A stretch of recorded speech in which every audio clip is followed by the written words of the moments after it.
사랑하는 서당중앙교 믿음의 가족 여러분, 화요일 매일감사 예배를 주님 앞에 올려드리겠습니다. 찬송가 213장 찬양 드리겠습니다.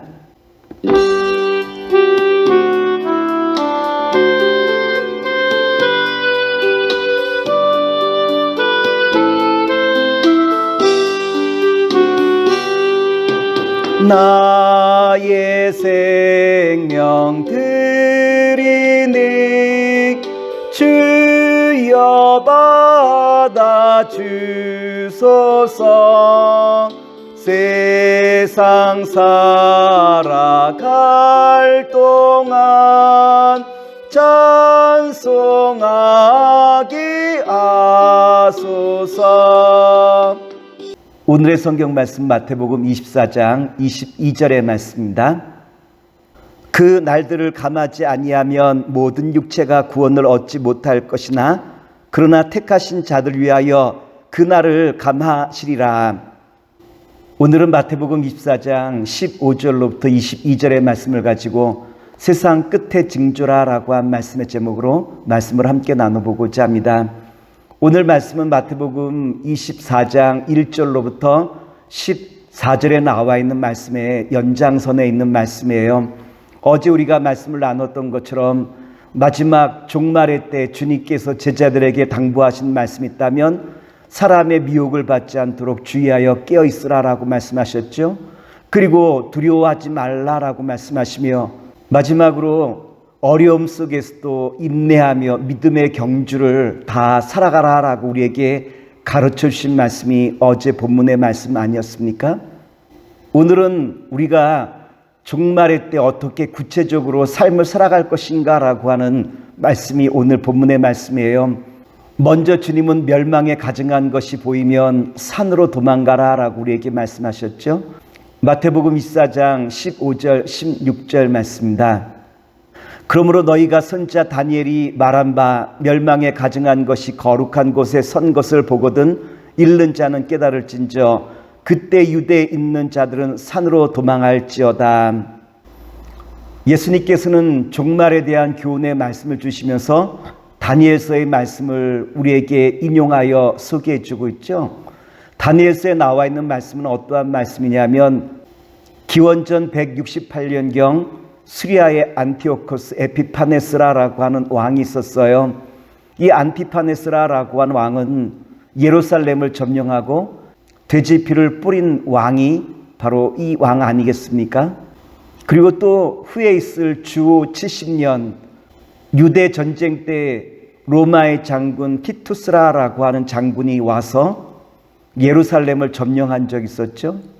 이때 티투스라라고 하는 로마 군대는 황제의 독수리 모양의 그 길을 가지고 와서 예루살렘을 점령하였는데 바로 이것이 신성 모독에 해당되는 것이다 라고 이스라엘 사람들은 여겼고, 신성 모독이 이루어지는 상황이 발생되어지면 주님은 뭐라고 말씀하시고 있냐면 산으로 도망하라 라고 우리에게 가르쳐 주시고 있죠.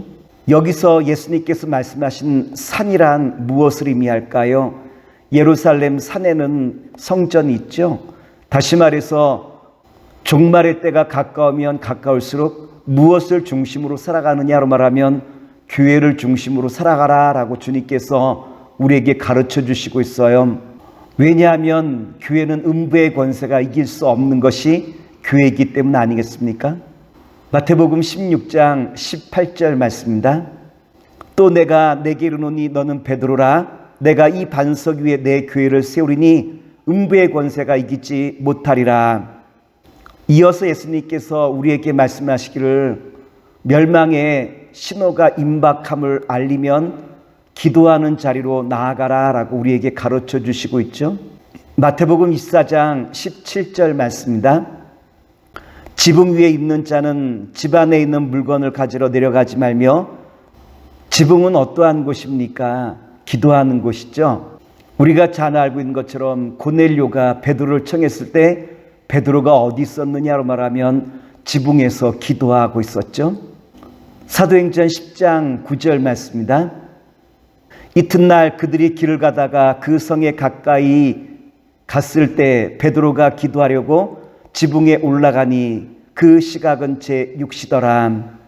예수님께서 지붕 위에 있는 자는 집 안으로 내려가지 말라라고 하셨는데, 지붕 위라라고 한 것은 결국 기도하는 자리를 내려놓지 말라라고 한 말씀 아니겠습니까? 우리가 기도할 때 성령의 충만함을 공급받게 되어지고, 성령의 충만함이 우리 마음 가운데 임할 때 우리는 모든 일마다 담대히 주와 함께 동행하는 복된 자리에 설 수 있음을 우리에게 가르쳐 주시고 있어요. 셋째, 멸망이 임박할 때 주님께서는 우리에게 뭐라고 말씀하시고 있냐면 말씀을 붙들고 나아가라라고 우리에게 가르쳐 주시고 있죠. 마태복음 24장 18절 말씀입니다. 밭에 있는 자는 겉옷을 가지러 뒤로 돌이키지 말지어다. 우리가 잘 알고 있는 것처럼 씨 뿌리는 자의 비유에서 밭이라라고 한 것은 성도들의 마음에 심겨진 말씀이라라고 우리가 알고 있죠. 환난의 때 우리가 그 환난을 이길 수 있는 방법이 있다면 우리 마음의 밭에 주님의 말씀을 붙들고 나아가는 거예요. 어렵고 힘든 순간이라 할지라도 믿음으로 끝까지 인내하며 나아갈 때 주님의 그 말씀에 순종하여 그럼에도 불구하고 사랑과 소망과 믿음을 가지고 나아갈 때 주님의 선한 역사가 함께하게 되어짐을 가르쳐 주시고 있어요. 네 번째, 예수님께서는 멸망의 징조가 있을 때 근신하여 깨어있으라라고 우리에게 가르쳐 주시고 있죠. 마태복음 24장 19절로부터 20절의 말씀입니다. 그날에 아이 벤 자들과 젖 먹이는 자들에게 화가 있으리로다. 너희가 도망하는 일이 겨울이나 안식일이 되지 않도록 기도하라. 환난을 이기기 위해서 깨어 근신하는 삶을 살아야 되는데 임신했다든지 어린아이를 둔 가정은 어떻습니까? 신경이 어린아이에게 또한 태아에게 자꾸 쏠리는 것이 우리의 삶의 모습 아니겠습니까? 이 말씀은 환난 때 우리가 승리하는 삶을 살기 위하여 믿음의 나태함과 게으름에서 벗어나라라고 하는 말씀이에요. 그래서 우리 믿음의 성도들은 어려움이 올 때마다 깨어 근신하는 가운데 이 어려움을 이겨나갈 자리에 서는 것이 성도들의 참다운 모습이라고 우리에게 가르쳐 주시고 있죠. 그러나 주님께서 우리에게 또한 무엇을 약속해 주셨냐면 세상은 전무후무한 고난과 어려움이 반드시 있겠지만 이 어려움과 고통 속에서 주님은 주님의 자녀들을 그 고통을 경감하여 주시겠다라고 우리에게 약속하셨죠. 마태복음 24장 22절의 말씀입니다. 그 날들을 감하지 아니하면 모든 육체가 구원을 얻지 못할 것이나 그러나 택하신 자들 위하여 그 날을 감하시리라. 약속하신 것처럼 하나님께서는 택하신 자녀들과 그 고통의 날을 경감하여 주시겠다라고 우리에게 약속을 주셨죠. 주님께서 이 땅에 오심은 죄를 심판하시는 것도 있겠지만 또 한 가지 주님의 자녀를 생명으로 인도하신 것도 주님께서 이 땅에 오신 분명한 목적 아니겠습니까?